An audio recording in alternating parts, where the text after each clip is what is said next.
കഴിഞ്ഞ 4 പതിറ്റാണ്ട് കാലത്തെ കേരളത്തിൻ്റെ സാമൂഹ്യ ജീവിതത്തിൽ ശ്രീനിവാസൻ്റെ കൈപ്പടയുണ്ട്. ഇക്കാലത്ത് കേരളത്തിലുണ്ടായ ജീർണതകളുടെ കവിൾത്തടങ്ങളിൽ ശ്രീനിവാസൻ്റെ കൈപ്പടം പതിഞ്ഞിട്ടുമുണ്ട്. കുറേയേറെ സിനിമകളിൽ അഭിനയിക്കുകയും കുറേയേറെ സിനിമകൾ എഴുതുകയും ചെയ്ത ചലച്ചിത്രകാരൻ മാത്രമായിരുന്നില്ല ശ്രീനിവാസൻ.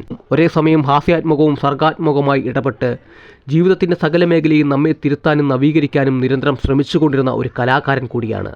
മനുഷ്യബന്ധങ്ങൾക്കിടയിൽ കേവലമായ രാഗദോഷങ്ങളുടെയും ഇഷ്ടാനിഷ്ടങ്ങളുടെയും വ്യക്തിഗത ചിത്രീകരണമായിരുന്നില്ല ശ്രീനിവാസൻ്റെ രചനകൾ.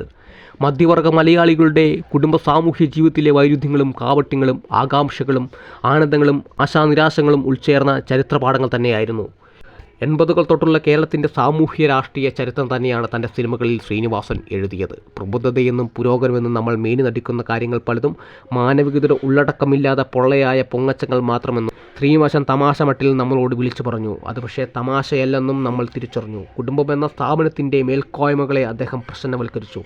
മതത്തിൻ്റെയും കഷ്ടിരാഷ്ട്രീയങ്ങളുടെയും നിശ്ചിതമായ ചട്ടക്കൂടുകളെയും അവയുടെ കാപട്യങ്ങളും വെല്ലുവിളികളും അധികാരത്തിൻ്റെ ഇരുണ്ട ഇടനാഴികളിൽ ചുമരുകളിൽ അള്ളിപ്പിടിച്ചിരിക്കുന്ന അഴിമതികളുടെ വെള്ളാനകളെ വെളിച്ചത്തേക്ക് കൊണ്ടുവന്നു നിർത്തി. വിമർശനങ്ങളിൽ ഭയപ്പെടാതെ പ്രശംസാവാക്യങ്ങളിൽ പുളകം കൊള്ളുകയും ചെയ്തില്ല. തത്വജ്ഞാനിയോ സാമൂഹ്യ പരിഷ്കർത്താവിൻ്റെ വേഷമണിയാതെ മുട്ടിച്ചുരുട്ടാതെ മുദ്രാവാക്യം വിളിക്കാതെ ശ്രീനിവാസൻ തൻ്റെ കഥാപാത്രങ്ങൾ നവോത്ഥാനത്തിൻ്റെ രാഷ്ട്രീയം പറഞ്ഞു.